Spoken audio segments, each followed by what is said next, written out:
Hello friends, नमस्कार। मैं सिकंदर कुमार आप सभी का स्वागत करता हूं। फ्रेंड्स, हम लोग का प्रतियोगिता दर्पण का जो है मासिक सीरीज चल रहा है करंट अफेयर्स को लेकर के आगामी 67वीं बीपीएससी परीक्षा और अन्य पीसीएस परीक्षा को दृष्टिकोण से जो है उसमें हम लोग अप्रैल और मई का देख चुके हैं। यह जून महीना का है। जून महीना का राष्ट्रीय घटनाक्रम का भी वीडियो हो चुका है। यह अंतर्राष्ट्रीय घटनाक्रम है। तो चलिए शुरू करते हैं जून का अंतर्राष्ट्रीय घटनाक्रम प्रतियोगिता दर्पण का। तो पहला टॉपिक है, अफगानिस्तान से सभी अमेरिकी सैनिकों को 11 सितंबर 2021 तक वापस बुलाने की राष्ट्रपति जो बाइडेन की घोषणा है। जो है राष्ट्रपति जो बाइडेन ने इस तरह की घोषणा अप्रैल महीने में कर दी है और उन्होंने कहा है कि 11 सितंबर 2021 तक जो है अफगानिस्तान में जितने भी अमेरिकी सैनिक हैं सभी को वापस बुला लिया जाएगा। ये 20 वर्ष तक जो है वहाँ पर लंबा महंगा युद्ध चला अमेरिकी सैनिकों के द्वारा। ये कब हुआ था, वहाँ पर अमेरिका के सैनिक वहाँ पर कब इस्टेब्लिश हुआ था, मतलब अमेरिका के द्वारा भेजा गया था। तो वो क्या था, अलकायदा के द्वारा जो 9/11 घटना घटी थी 11 सितंबर 2001 को हमले हुए थे ओसामा बिन लादेन के द्वारा जो कराया गया था। तो अलकायदा से जुड़े हुए थे। तो अलकायदा का जो है ये गढ़ था।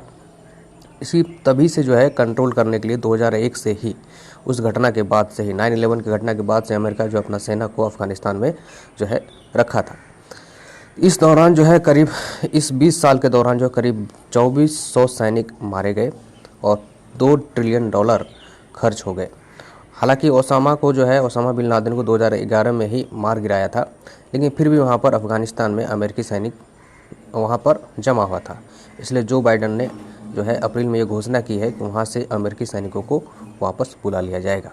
फिजूल खर्ची हो रहा है वहाँ पर, इसीलिए इस तरह का निर्णय लिया गया है। फिर अगला टॉपिक देखिए, अंतर्राष्ट्रीय घटनाक्रम से ही है। चाड के राष्ट्रपति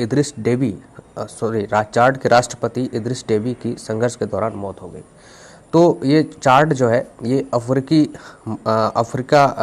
देश है। मध्य अफ्रीका में एक अवस्थित यह देश है चाड। और 20 अप्रैल 2021 को विद्रोहियों के विरुद्ध संघर्ष हुआ और उस संघर्ष में जो है लीडिंग भी कर रहे थे ये राष्ट्रपति इद्रिस डेबी। और संघर्ष के दौरान ही युद्ध के मैदान में ही ये मारे गए। विगत 3 दशक से वे राष्ट्रपति थे चाड के और संघर्षरत थे मतलब विद्रोहियों के विरुद्ध संघर्षरत थे। इनके मृत्यु के बाद जो है इनके पुत्र जो है 37 वर्षीय, वो जिनका नाम है महामत डेबी इत्नो, इन्होंने जो है सैन्य परिषद के प्रमुख का पद संभाला। राष्ट्रपति होने के नाते ही इस पद पर कोई जो है होता है, सैन्य परिषद के प्रमुख का पद धारण करता है। इसका मतलब है कि अगला राष्ट्रपति यही है, महामत डेबी इत्नो। ठीक है, नेक्स्ट घटनाक्रम देखते हैं। इजरायली चुनाव में किसी भी गठबंधन को बहुमत नहीं मिला। इजरायल में चुनाव संपन्न हुआ था मार्च 2021 में। इससे पहले भी लगातार किसी को भी जब बहुमत नहीं हुआ था तो लगातार 3 बार लगातार चुनाव संपन्न हो चुका था, जिसमें जो है निर्णय नहीं हो सका किसकी सरकार बनेगी। लेकिन वर्तमान में जो है बेंजामिन नेतन्याहू की सरकार थी। ठीक है, जो इजराइल के संसद को नेसेट कहते हैं। तो नेसेट में जिसको जितना सीट आता है उसी के आधार पर बहुमत आता है, तो उसके आधार पर सरकार बनता है। ठीक, तो इस प्रकार से जो है मार्च 2021 में फिर आम चुनाव संपन्न हुई, जिसमें किसी भी दल को बहुमत प्राप्त नहीं हुआ और किसी भी दल को या गठबंधन को बहुमत प्राप्त नहीं हुआ। अतः नेतन्याहू को 4 सप्ताह का मौका दिया गया कि आप जो है बेंजामिन नेतन्याहू को 4 सप्ताह का मौका देते हुए वहाँ के राष्ट्रपति ने इनको कहा कि जो है आप बहुमत साबित करके दिखा दीजिए। नेतन्याहू जो है बेंजामिन नेतन्याहू, वो लिकुड पार्टी से बिलोंग करते हैं, लिकुड पार्टी के नेता हैं। उनको कार्यवाहक पीएम के तौर पर नियुक्त किया गया और राष्ट्रपति का नाम है रेयुवेन रिवलिन के द्वारा इनको मौका दिया गया बहुमत साबित करके दिखाने का, लेकिन ऐसा नहीं हो पाया। लेकिन अभी हाल फिलहाल कल परसों का ही न्यूज़ है, उसमें जो है नहीं हो पाया। तो एक नए प्रधानमंत्री के तौर पर नफ्ताली बेनेट नया प्रधानमंत्री नियुक्त हो गए। ये जो है कामयाब हो गए अपना नेसेट में, मतलब वहाँ के संसद में अपना बहुमत साबित करके दिखाने में ये कामयाब हो गए। तो नेसेट में कुल जो है 120 सीट है, उसमें से 60 सदस्य का समर्थन इन्होंने प्राप्त कर लिया। जो है यामनी पार्टी से ये बिलोंग करते हैं नफ्ताली बेनेट। हालांकि राजनीति के शुरुआती दौर में इन्होंने जो है बेंजामिन नेतन्याहू के साथ ही सहयोगी थे, लेकिन अभी जो है ये अभी वहाँ के प्रधानमंत्री नियुक्त हो गए। तो नए प्रधानमंत्री आपको पूछा जाएगा, इजराइल के नए प्रधानमंत्री नियुक्त हुए हैं। तो वो नफ्ताली बेनेट हुए हैं। अभी राष्ट्रपति कौन है? तो रेयुवेन रिवलिन हुए हैं उन्हीं के द्वारा इनको शपथ दिलाया गया। ठीक। और तो इजराइल के राजधानी कहाँ है? इजराइल की राजधानी जेरूसलम, ये तो सब जानते ही हैं। चलिए यही है। नेक्स्ट है, देखिए नेक्स्ट टॉपिक, नीदरलैंड और भारत के बीच आभासी शिखर वार्ता संपन्न हुआ। नीदरलैंड, जिसको आप डच कहते हैं, नीदरलैंड और भारत के बीच आभासी मतलब वर्चुअल शिखर वार्ता हुआ। नीदरलैंड के प्रधानमंत्री मार्क रूट और भारत के प्रधानमंत्री नरेंद्र मोदी के बीच में यह वार्ता हुई। 9 अप्रैल 2021 को वर्चुअल वार्ता हुई। ठीक है, 9 अप्रैल 2021 को हुई। नीदरलैंड भारत के रिश्ते काफ़ी सौहार्दपूर्ण रहे हैं पहले से ही। देखिए नीदरलैंड जो है 2018 में तीसरा बड़ा FDI निवेशक भारत में था और 19-20 में जो है ये 5वां बड़ा भारत में FDI निवेशक रहा है। तो इससे ही पता चलता है कि भारत और नीदरलैंड के बीच में रिश्ता कितना अच्छा है। द्विपक्षीय वार्ता समझौता में क्या हुआ? तो भारत और नीदरलैंड के बीच में व्यापार, निवेश, जल प्रबंधन, है ना, वाटर मैनेजमेंट, कृषि, एग्रीकल्चर को लेकर के नई नई टेक्नोलॉजी, उनका जो है स्मार्ट सिटी, विज्ञान प्रौद्योगिकी, स्वास्थ्य, अंतरिक्ष आदि के क्षेत्र में जो है समझौता हुआ। और जो है नीदरलैंड ने भारत में चल रहे महत्वाकांक्षी केंद्रीय योजना जैसे भारतमाला परियोजना, मेक इन इंडिया, तो इन सभी परियोजनाओं में भी उन्होंने अपना दिलचस्पी दिखाया। तो इस तरह से भारत और नीदरलैंड के बीच में यह वार्ता हुई, समझौता हुआ, ये है, ध्यान में रखना है। छठा रायसीना संवाद वर्चुअल तरीके से संपन्न हुआ। रायसीना संवाद जो है ये भिन्न भिन्न भारत के, देखिए रायसीना संवाद क्या है? ये डायलॉग है, ये 2016 से कराया जा रहा है और ये छठा सीरीज का है। इस बार जो हुआ वर्चुअल तरीके से हुआ। और इसमें जो है ये कराता कौन है? यह संवाद, यह वर्चुअल संवाद जो है कौन कराता है? तो ये विदेश मंत्रालय, भारत के विदेश मंत्रालय और ऑब्जर्वर रिसर्च फाउंडेशन ORF ये फाउंडेशन है, दिल्ली का थिंक टैंक फाउंडेशन है। तो ये दोनों मिल करके जो है इस प्रोग्राम का आयोजन करता है। और इस तरह का जो है यह आयोजन हुआ था 13 अप्रैल 2021 से 16 अप्रैल 2021 तक, 4 दिन तक चला लगभग, है ना। 13, 14, 15, 16 4 दिन चला। शुभारंभ किया इनका मोदी जी ने वीडियो कॉन्फ्रेंसिंग के जरिए शुभारंभ किया। इस रायसीमा डायलॉग का जो है संवाद का क्या थीम था? तो कोविड-19 पर आधारित यह थीम था, viral world outbreaks, outliers and out of controls, है ना। ये कोविड-19 महामारी पर केंद्रित था। यह PM ने कहा कोरोना की दूसरी लहर से निपटने के लिए वैश्विक एकजुटता पर उन्होंने बल दिया, मतलब वैश्विक एकजुटता को महत्वपूर्ण बताया। हमें पूरे मानवता के बारे में सोचना चाहिए, न कि सिर्फ अपनी सीमाओं में रहने वालों के बारे में। इनका कहने का मतलब है कि अपने देश की नागरिकों की सुरक्षा के साथ साथ जो है ग्लोबल स्तर पर, वैश्विक स्तर पर भी जो जितने भी मानव हैं, मानव के बारे में सोचना चाहिए। पहला जो है, देखिए इनके बारे में कुछ जान लीजिए, रायसीना डायलॉग के बारे में। पहला आयोजन 2016 में हुआ था, जैसा कि जानते हैं विदेश मंत्रालय और ये जो ORF फाउंडेशन है, ऑब्जर्वर रिसर्च फाउंडेशन के द्वारा यह आयोजन किया जाता है। इसमें विभिन्न राष्ट्रों के नीति निर्माता, उच्च अधिकारी, राजनेता, पत्रकार, उद्योग व्यापार जगत से जुड़े लोग, है ना, राजनेता, अलग अलग, है ना, NGO से जुड़े हुए लोग, पर्यावरणविद, ये सब और कुछ संगठन के लोग, है ना, ये सब इस डायलॉग में, रायसीना डायलॉग में शामिल होते हैं, अपना विचार साझा करते हैं, एक मंच पर आते हैं। तो इस बार जो है मुख्य अतिथि के तौर पर जो रहे वो रवांडा के राष्ट्रपति पॉल कगापे और डेनमार्क के प्रधानमंत्री मेट फ्रेडरिक्सन, है ना। यहाँ पर देखिए ये है रवांडा के राष्ट्रपति पॉल कगापे और डेनमार्क के प्रधानमंत्री जो है फ्रेडरिक्सन। तो ये मुख्य अतिथि रहे। बाकी और भी देश रहे, ऑस्ट्रेलिया के भूतपूर्व प्रधानमंत्री भी आए थे, इस तरह से जापान के कुछ नेता आए थे, है ना। तो ये सब भिन्न भिन्न देशों के संगठन से जुड़े हुए लोग भी इसमें शामिल होते हैं, अपने मंच पर आते हैं, अपना विचारों को साझा करते हैं।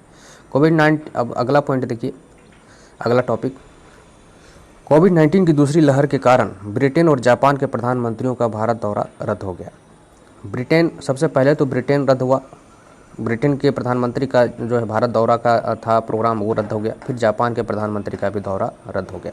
हालांकि इस बार 72वें गणतंत्र दिवस पर भी ब्रिटेन के प्रधानमंत्री आमंत्रित थे, तो उस समय भी उनका दौरा रद्द हो गया था। अब बाद में भी अप्रैल महीने में भी आने का प्रोग्राम था उनका, तो वो भी रद्द हो गया।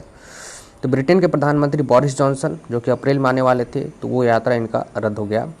जापान के प्रधानमंत्री योशिहिदे सुगा, जो कि अप्रैल में ही इनका प्रोग्राम था आने का, उनका भी प्रोग्राम रद्द हो गया कोविड-19 के कारण, दूसरी लहर जो चला था उसी के कारण।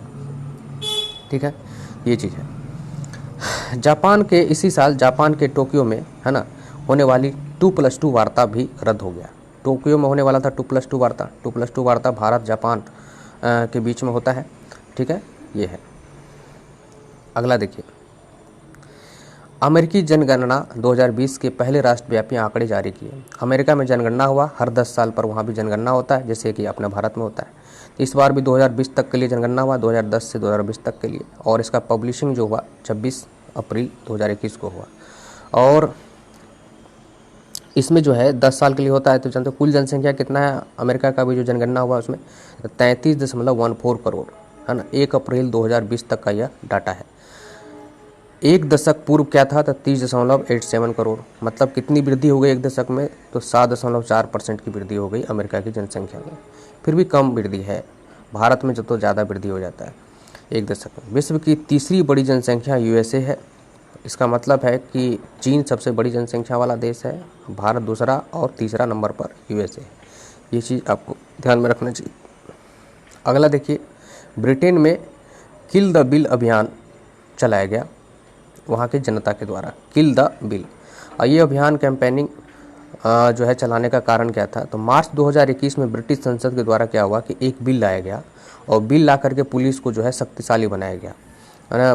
प्रदर्शन करने वाले और आंदोलन करने वाले लोगों को सख्त कार्रवाई करने का पावर जो है पुलिस को दे दिया गया, दो देने की उस बिल में चर्चा की गई। तो इसके कारण जो वहाँ के लोग, इंग्लैंड और वेल्स के, खास करके इंग्लैंड और वेल्स, ब्रिटेन के अंतर्गत इंग्लैंड और वेल्स भी आता है, तो इंग्लैंड और वेल्स के लोग जो हैं आक्रोशित हो गए और वो आंदोलित हो गए, आंदोलन चलाया।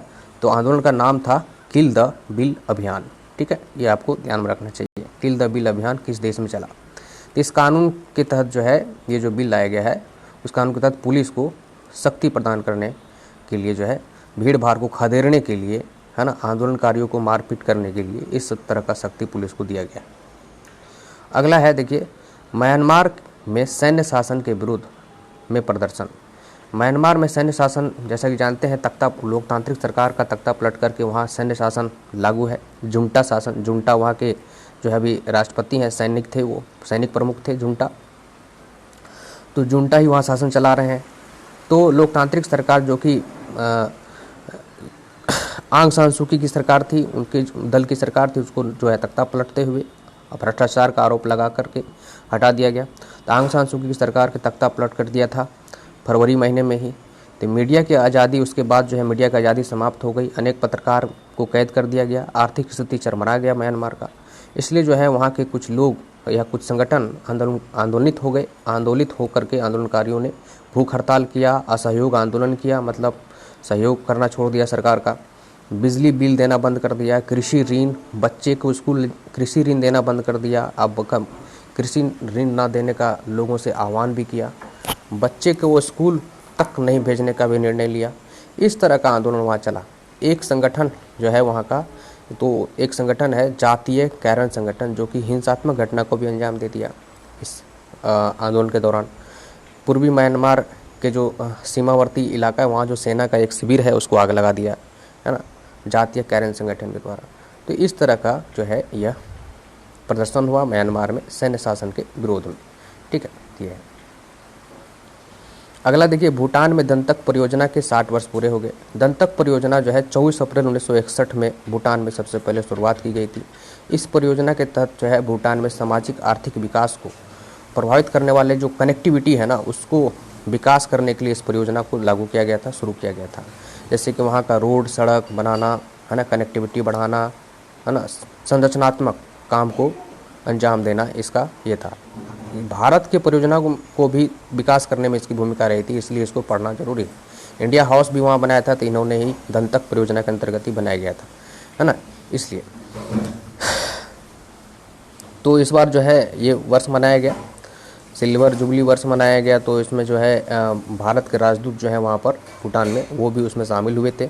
ये इसलिए इसको अंतर्राष्ट्रीय खबर के अंदर देखना है। विश्व प्रेस स्वतंत्रता सूचकांक, अगला देखिए, है विश्व प्रेस स्वतंत्रता, मतलब पत्रकारों को कितनी आज़ादी है किस देश में, इसी का सूचकांक है। तो देखिए रिपोर्टर्स सैंस फ्रंटियर्स, ये ऑर्गेनाइजेशन का नाम है, reporters sans frontieres RSF, France की एक NGO है ये, जिसका इंग्लिश नाम है रिपोर्टर्स विदाउट बॉर्डर्स। दो नाम है इसका, इसी एक ही संस्था का दो नाम है, रिपोर्टर्स सैंस फ्रंटियर्स फ्रांस की और NGO है, उसी को अंग्रेजी नाम है रिपोर्टर्स विदाउट बॉर्डर्स। इसी के द्वारा यह सूचकांक जारी किया जाता है, प्रेस स्वतंत्रता सूचकांक। यह 2002 से यह प्रकाशित करता है सूचकांक को, और इस बार जो है 20 अप्रैल 2021 को जारी किया गया 180 देशों का अध्ययन करके। उसमें से भारत का जो है 142वां नंबर पर स्थान रहा है। पिछले साल भी भारत 142वां नंबर पर ही रहा था। इसका मतलब है कि यहाँ पर प्रेस की स्वतंत्रता कम है। प्रेस जो है सरकार के गुण गाने वाली प्रेस है यहाँ पर, ठीक है। अगर सरकार के अगेंस्ट में बोलेंगे तो आपको कोई भी धारा लगा करके केस कर दिया जाएगा। सबसे अच्छा स्थिति में स्वतंत्रता में, पत्रकारों को स्वतंत्रता में कौन सा है, तो देखिए ये है आपका नॉर्वे। नॉर्वे 1 नंबर पर है, सेकंड नंबर पर फिनलैंड है और थर्ड नंबर पर स्वीडन है। नॉर्वे, फिनलैंड, स्वीडन ये सबसे अच्छा पत्रकारिता के क्षेत्र में, प्रेस के क्षेत्र में स्वतंत्रता वाला देश है। भारत का नंबर है 142वां। सबसे खराब स्थिति जो है इरिट्रिया का है ना, 180वें स्थान पर इरिट्रिया, ठीक है। यहाँ देखिए, अब पड़ोसी देश से अगर भारत की तुलना करें तो भारत का अगर तुलना करें पड़ोसी देश से, तो यहाँ देखिए भूटान 65वें नंबर पर है पत्रकारिता स्वतंत्रता सूचकांक में। भूटान 106वें पर नेपाल है, 122वें पर अफगानिस्तान है, 127वें पर श्रीलंका है, 140वें पर म्यांमार है और 145वें पर पाकिस्तान है। देखिए यहाँ तक सिर्फ चीन और बांग्लादेश को अगर छोड़ देते हैं तो भारत का स्थिति पत्रकारिता स्वतंत्रता में सबसे खराब है ना। बांग्लादेश का 152वां, चीन का 177वां, ठीक। चीन में तो और भी बदतर स्थिति है। देखिए 180 देश में 177वां स्थान पर है, मतलब वहाँ पर पत्रकारों का और भी कुछ नहीं चलता है, ठीक है। तो ये चीज़ है, तो ये ध्यान रखना, भारत का 142वां स्थान पर है पत्रकारिता स्वतंत्रता, विश्व प्रेस स्वतंत्रता सूचकांक में। तो अंतर्राष्ट्रीय खबर में, अंतर्राष्ट्रीय करंट अफेयर्स में जून महीने के प्रतियोगिता दर्पण के अंतर्गत इतना ही। फिर आगे नेक्स्ट वीडियो में हम लोग देखेंगे आर्थिक वाणिज्यिक परिदृश्य और विविध करंट, और फिर खेल परिदृश्य भी देखेंगे। थैंक यू, धन्यवाद।